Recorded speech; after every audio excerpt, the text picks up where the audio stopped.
Kagaya. First on our list is Kagaya. Now, we all know how Kagaya met his fate. It was physically brutal, but his story is made much worse by his past that is filled with spiky roads that he's been forced to walk.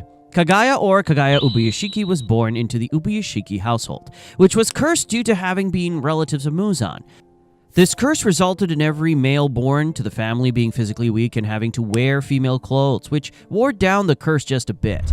Kagaya's role as the head of the Demon Slayer Corps started with the worst tragedy a man can encounter in his life, the death of his father. The death wasn't in battle but due to self-harm, as Kagaya's father couldn't bear to see the Demon Slayers die anymore. Hence, to undo his suffering, he decided to give up his life, forcing Kagaya to become one of the youngest heads of the Demon Slayers. However, tragedy wasn't done with Kagaya yet. His younger brother had resented his family lineage since he could walk on his own and was fed up with his life. Hence, he set fire to the mansion where they lived, giving up his life along with another one of Kagaya's siblings. In this incident, Kagaya's mother gave up her life as well, as the flames consumed her after she attempted to help her children escape the fire. So far, Kagaya's life was one test after another as he saw his God-given family perish by his own hands. Hence, when it came time for him to marry Lady Amane, he was adamant and she helped on her own accord. Soon, Lady Amane bore quintuplets, and yet again, Kagaya had a full family only for him to push half of them to death. Now, we've seen how Muzan was shredded by the explosion at Kagaya's mansion, so we can only imagine what was the fate of Kagaya, Lady Amane, and their two daughters present in the mansion. Even before they could have blinked, their bones would have been mixed with spikes laden in the trap and flesh torn apart by the combined fire, gunpowder, and rubble. Truly a sad way to go, but there's just a tiny bit of silver lining in all of this. Kagaya's father and brother ended their lives to end their own suffering, ultimately shunning the world and condemning the whole world to death by weakening the Demon Slayers. However, Kagaya ended his life on his own terms with no fear whatsoever. Not for his own selfish intent, but for a bright future free of demons.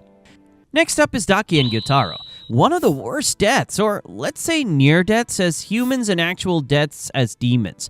And we'll go through both of them. Gyutaro was born as an unwanted child in the lowest echelons of the entertainment district. Due to his mother's repeated attempts at aborting him, he was born with severe abnormalities along with congenital syphilis.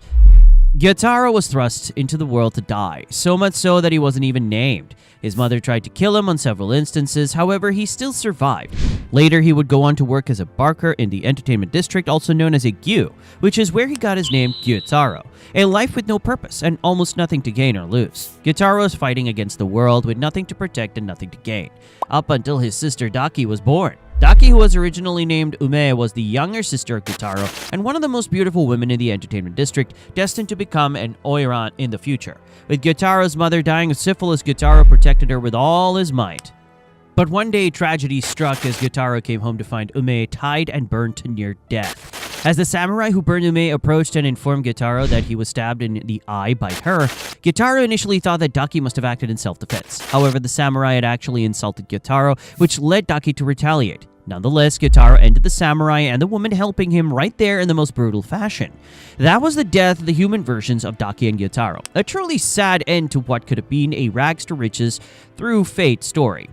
Even as demons, Daki and Gyutaro were connected by blood and had to be beheaded together in each other's vicinity to be finally relieved of their miserable lives. Now, in hindsight, this looks like a perfect plot device to make a good villain power, but had an underlying meaning. Just like how Gyutaro saw Daki die right in front of his eyes, Daki would now see her ever-protective brother die in front of her too. A cruel twist of fate that started with one sibling seeing the other die in the most horrific way could only be concluded with the other witnessing the same, following him to hell. And trust me, Gyutaro's beheading was the most painful in Demon Slayer. As a person, beheading a demon using the sun breath inflicts the most tantalizing pain imaginable to a demon. Only Muzan, Akaza, Hantengu, and Gyutaro have borne this pain from Tanjiro's hand. The third person on the list of unfortunate demises is Muichiro. Now, many people don't know, but Muichiro is the original Tanjiro. Now, I know you're confused, but let me clarify. Muichiro has the characteristics of a typical anime main character. Young, talented, and a quick learner. While he even hails from the Sugikuni bloodline. Classic ingredients for becoming a hero. Muichiro held the most potential among all Hashiras, yet it ended in him suffering the most brutal death anyone could have in the Demon Slayer world. And this wasn't a surprise, as death was was always at Muichiro's door ever since the day his father went out to get those herbs. Muichiro's first encounter with death was the demon that entered his hut late at night all those years ago. Muichiro could have easily been the twin that lost his arm first that fateful day, yet fate chose Yuichiro. And even after the Sugikuni bloodline's power helped Muichiro defeat the demon barehanded, it couldn't stop death from making its first mark on the future Slayer. By the time the Swordsmith Village arc rolled around, most of Muichiro's wounds had healed, yet his mental scars remained so deep that they didn't even let Muichiro comprehend their effects. This was also relegated to Muichiro by his first swordsmith, Tetsudo, who even shed tears at the young Hashira's ordeal. However, the first realization of these mental scars came when Muichiro lay in Gyoko's water prison poisoned, preserving few of his last breaths. Muichiro did get up, fight back, and win the initial bout with Gyoko, but this wasn't a story where the missed Hashira would go on a healing journey and regain his mental prowess, but rather a grand setup for his final stand against his ancestor and a brutal death that awaited him. Right from the moment Muichiro approached Kokushibo, his body knew death awaited him.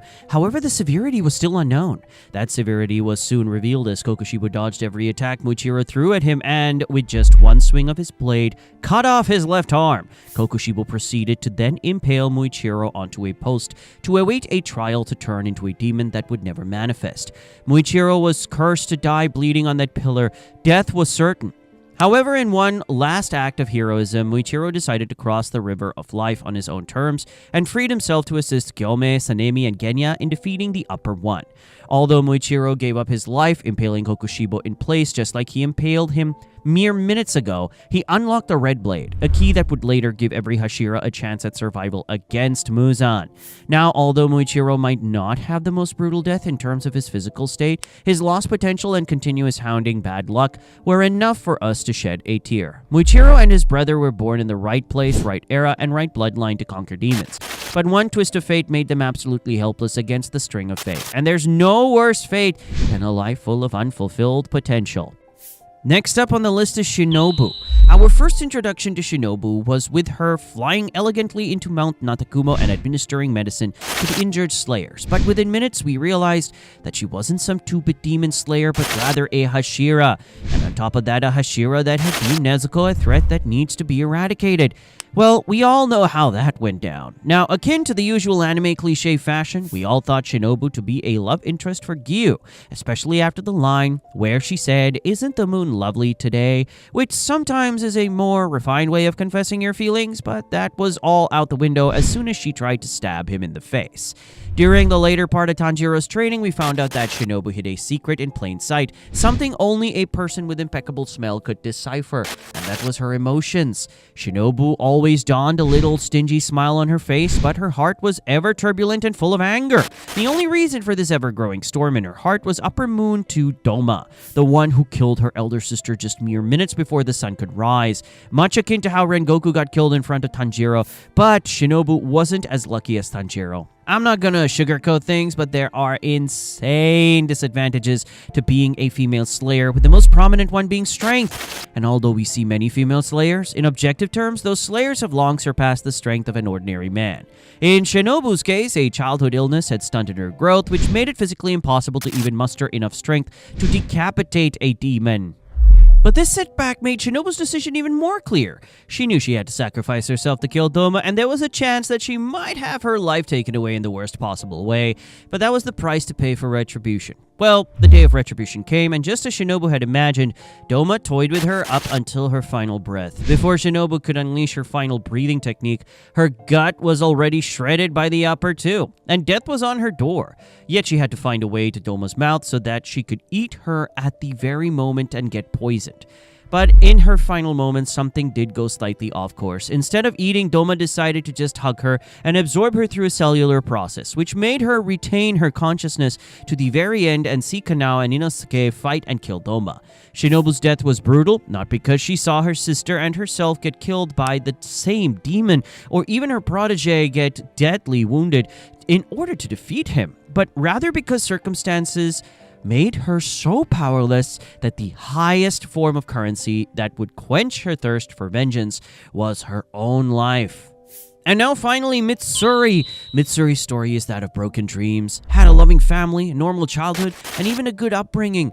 But the day her muscle mutation hit her body, her fate was sealed. Now, there wasn't much focus on Mitsuri and Obanai's story up until the last few chapters of the story. Mitsuri's body was shredded even after having the most muscle density out of all the Hashiras in her fight against Nakime. Had Yushiro not intervened and taken the battle from them to push the Infinity Castle to the surface, Mitsuri would have suffered even more physically to get rid of the new upper four. And even during her final stand against Muzan and his tentacles tore through her flesh, after she successfully shredded one of Muzan's limbs, her whole arc came crashing down. Her final moments were ones where she lost everything, all her promises, all her strength, and her cheerfulness. The final moments of Mitsuri were ones of regret. The regret of never confessing her love to Obanai, the regret of losing her mentor, Rengoku, the regret of never being able to find the husband that was right in front of her the entire time. At the end, all she could ever promise was her undying love to Obanai in her next life. This might be the shortest of the segments, but it's the saddest, as Mitsuri and Obanai's story leave behind so many loose strings that it makes us viewers sad just at the very thought of it. Now hit that like button and let's get to 10,000 likes for part 3. Also, check out this video on your screen.